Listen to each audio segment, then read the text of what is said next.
Hello, candle lovers. Thank you so much for joining me today. My name is Greg, and this is All About Candles. Let's just get right into today's review. I have a Goose Creek candle for us to talk about today, and it is Winter Morning. I bought a lot of winter candles from Goose Creek this year, and I have a hard time deciding what to get because they just put out so much, and so many of the scent notes on a lot of their candles are so similar. And so I kind of have to admit that I think that this really cute Frosty the Snowman kind of swayed my purchasing into in its favor. I think this is a really cute package. They do a pretty good job of concealing the seam on this wraparound for a Goose Creek candle. And I mean, how adorable is that snowman? Winter morning, Mr. Snowman. The scent notes on here are snow-capped pine, cinnamon bark, clove, eucalyptus, and chilled citrus. I liked this candle a fair bit on cold, and even smelling it now on cold, I like it. When I originally hauled this candle, I was pretty excited about it. The fragrance did change a little bit for me when I was burning it, and not in a great way. I think that there's a little bit of an identity crisis happening with this candle. We get the note of cinnamon bark. I mean, I don't really pick up on that. I do pick up on something a little citrusy, the eucalyptus for sure, clove for sure. There is a balsamy note to it. However, unfortunately, one of the scent notes in here, and it might be the pine note or the citrus note or both, but when burning it, I found that it leaned a little bit astringent and a little bit into like cleaning supplies territory.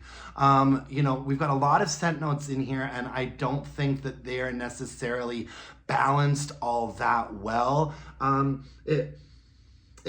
On cold, it smells like this is a kind of mid-range candle, but when I was burning it, I felt like it was really quite top heavy with like that astringent pine and citrusy note on top. And then in the base, you do pick up on some clove, and the clove is quite welcome there. And the eucalyptus as well. Something about the eucalyptus note didn't quite rub me the right way.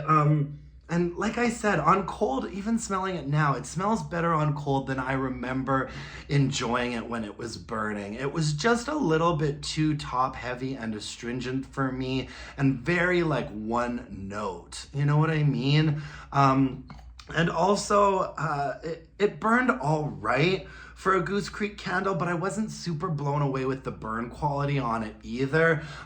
This was a little bit dirty for my tastes. I did notice that the wax started getting a bit murky, somewhere between the 1/3 and the halfway point left.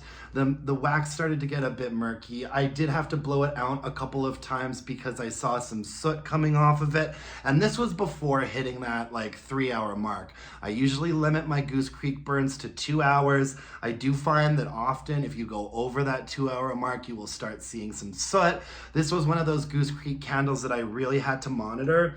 And the bummer thing is that strength and throw is actually quite good. This was a very solid 7 for strength and throw. That's in my more open area. It absolutely had a presence to it. I never really put it in like a bedroom or a smaller space because quite frankly, I didn't want it in there. It lived down its life in my more open area, and yeah, I mean, it wasn't terrible, but it just is not going to be a repurchase for me or a recommendation for you, just based solely off of the burn quality and sort of the disregard for balance within this fragrance. You know, definitely reminds me a little bit of some sort of a cleaning product. Yeah, poor Frosty, hey? Poor Frosty. I think Frosty deserved to be on something better. I'm actually burning Sleigh Ride right now from Goose Creek, which is a little bit similar to this candle, but a lot more successful in my opinion. I'm sure I'll have a review for that coming up in the weeks to come. And until then, that's all I have for you guys. Thank you so much for joining me today. I really appreciate it. If you could like this video, give me a thumbs up. That would mean the world to me. If you could subscribe to my channel if you haven't already, that would be great as well. And let me know in the comment section if you've burned this candle before, what your thoughts are. You know, fragrance is subjective. I'd love to hear from people about this candle, what your opinion is, whether you liked it or not. Let me know in the comments. And until next time, my dear, gorgeous, and beautiful candle-loving friends, let's burn some candles and bitch about it. Thanks, you guys. Bye now.